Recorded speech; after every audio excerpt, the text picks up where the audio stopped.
IPS यानी Indian police service बहुत बड़ी पोस्ट है और एक आईपीएस ऑफिसर बनना लोगों का सपना होता है, क्योंकि इस पोस्ट को पाने के लिए लोग कड़ी मेहनत करते हैं। लेकिन फिर भी कुछ लोग इसमें सफल नहीं हो पाते और कुछ लोग ये नहीं जानते कि आईपीएस ऑफिसर बनने के लिए और इसके लिए किन किन चीजों की जरूरत होगी। आईपीएस ऑफिसर कैसे बने, आईपीएस बनने के लिए क्या क्या योग्यता होनी चाहिए, आईपीएस ऑफिसर बनने के लिए कौन से एग्जाम आपको देने होंगे और इसके लिए शारीरिक योग्यता क्या होनी चाहिए, आपको इन्हीं सारे सवालों के जवाब आज मिलेंगे। आईपीएस का फुल फॉर्म है इंडियन पुलिस सर्विस। एक आईपीएस ऑफिसर बनना इतना आसान नहीं है। इसके लिए आपको काफी सारे एग्जाम्स पास करने होते हैं, फिजिकल टेस्ट देना होता है, ट्रेनिंग होती है और भी कई सारे टेस्ट होते हैं।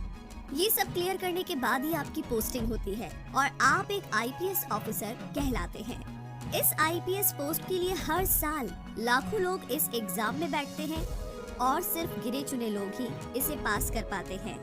और ऐसा इसलिए होता है क्योंकि कुछ लोगों को आईपीएस बनने के लिए जो जो रिक्वायरमेंट होती है उनके बारे में अच्छे से पता नहीं होता है। तो ऐसे में आपको पता होना चाहिए कि आईपीएस के लिए योग्यता क्या है, कितनी हाइट चाहिए, कितना चेस्ट होना चाहिए, बहुत सारे और भी सवालों के जवाब पता होने चाहिए। तो आइए जानते हैं आईपीएस ऑफिसर एग्जाम की योग्यता क्या है। आईपीएस बनने के लिए आपकी उम्र 21 से 30 साल के बीच में होनी चाहिए, लेकिन यहाँ पर SC/ST कैंडिडेट के लिए 5 साल की छूट है।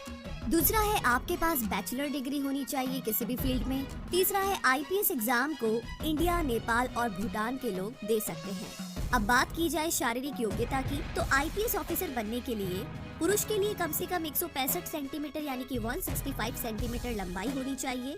ये जनरल कैंडिडेट के लिए है। अगर आप SC और OBC कैटेगरी के हैं तो इसके लिए आपको कम से कम हाइट 160 सेंटीमीटर यानी कि 160 सेंटीमीटर होनी चाहिए। इसके अलावा 84 सेंटीमीटर चेस्ट यानी कि सीना होना चाहिए।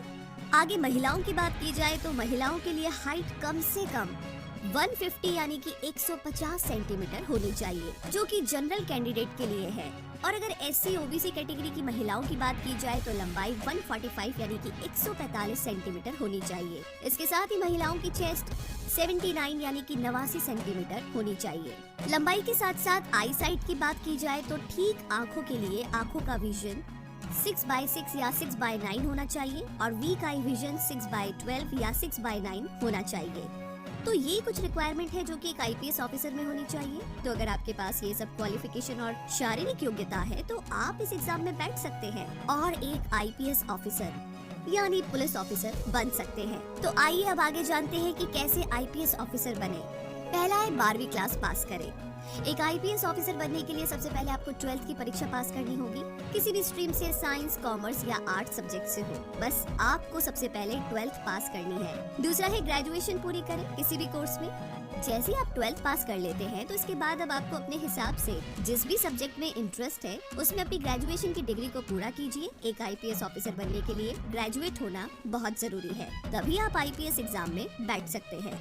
तीसरा है अब यूपीएससी एग्जाम के लिए अप्लाई करें। जैसे ही आपकी ग्रेजुएशन पूरी हो जाए तो इसके बाद यूपीएससी एग्जाम के लिए आप अप्लाई कर सकते हैं और आप चाहे तो फाइनल ईयर में भी इस एग्जाम के लिए अप्लाई कर सकते हैं। तो अगर आपको IAS, IPS, IRS जैसे एग्जाम देने हैं तो सभी के लिए आपको यूपीएससी एग्जाम देना होगा, क्योंकि यूपीएससी ही इन एग्जाम्स को कंडक्ट करता है और ये सबसे मुश्किल एग्जाम है। जैसे ही आप यूपीएससी एग्जाम के लिए अप्लाई कर देते हैं इसके बाद आपको 3 मेन एग्जाम को क्लियर करना होगा। सबसे पहला होता है प्रीलिमिनरी एग्जाम, दूसरा मेन एग्जाम और लास्ट में होता है इंटरव्यू। और ये सब क्लियर करने के बाद आपको ट्रेनिंग के लिए भेजा जाता है और आप एक आईपीएस ऑफिसर बन जाते हैं। चौथा है अब प्रीलिमिनरी एग्जाम क्लियर करें। यूपीएससी एग्जाम में अप्लाई करने के बाद अब आपको सबसे पहला एग्जाम क्लियर करना होगा जिसका नाम है द प्रीलिमिनरी एग्जाम। इसमें 2 पेपर होते हैं और दोनों ही ऑब्जेक्टिव वाले सवाल होते हैं, यानी कि 4 ऑप्शन वाले। तो दोनों पेपर 200-200 मार्क्स के होंगे। तो नेक्स्ट राउंड में जाने के लिए आपको इस एग्जाम को क्लियर करना होगा, जो कि बहुत ही जरूरी है। पांचवा है मेन एग्जाम क्लियर करें। जैसे ही आप पहले एग्जाम को क्लियर कर लेते हैं इसके बाद अब आपको मेन एग्जाम क्लियर करना होगा, जो कि बहुत मुश्किल होता है। इसमें आपको टोटल 9 पेपर देने होंगे, जिसमें आपको रिटन एग्जाम के साथ साथ इंटरव्यू भी देना होता है और ये थोड़ा मुश्किल होता है। इस एग्जाम को बहुत सारे लोग क्लियर नहीं कर पाते हैं। तो अगर आपको आईपीएस ऑफिसर बनना है तो आपको अच्छे से और एग्जाम में टॉप मार्क्स लाने होंगे। नंबर 6 पर है इंटरव्यू राउंड क्लियर करें। जैसे ही आपके दोनों राउंड क्लियर होंगे उसके बाद अब आपको पर्सनल इंटरव्यू के लिए बुलाया जाता है, जो कि करीब 45 मिनट का होता है। तो आपको इंटरव्यू क्लियर करना होगा। यहाँ पर कई इंटरव्यू लेने वाले पैनल होते हैं जो आपसे काफी मुश्किल और ट्रिकी सवाल पूछते हैं, तो आपको इसके लिए तैयार रहना होगा, तभी आप एक काबिल आईपीएस ऑफिसर बन सकते हैं। नंबर 7 पर है आईपीएस ऑफिसर की ट्रेनिंग को पूरा करें। जी हाँ, जैसे आप ये सारी चीजें क्लियर कर लेते हैं, इसके बाद आपको आईपीएस ऑफिसर बनने के लिए ट्रेनिंग पूरी करनी होती है। तो इसके लिए आपको मसूरी और हैदराबाद जैसे शहरों में ट्रेनिंग के लिए भेजा जाता है। जैसे ही आपकी ट्रेनिंग पूरी हो जाती है उसके बाद पोस्टिंग दी जाती है। तो इस तरीके से आप एक आईपीएस ऑफिसर बनते हैं। और इन सारी बातों के साथ हमें पूरी उम्मीद है कि ये वीडियो आपके लिए काफी यूजफुल रहा और हेल्पफुल। तो अगर ये वीडियो पसंद आया है तो लाइक आप कर चुके हैं, थैंक यू सो मच। लेकिन लाइक करने के साथ साथ बाकी सब लोगों के साथ इस इन्फॉर्मेशन को शेयर करना बिल्कुल ना भूलें।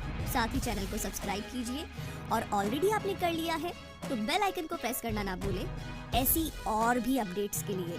इसी के साथ इस वीडियो को देखने के लिए बहुत बहुत धन्यवाद।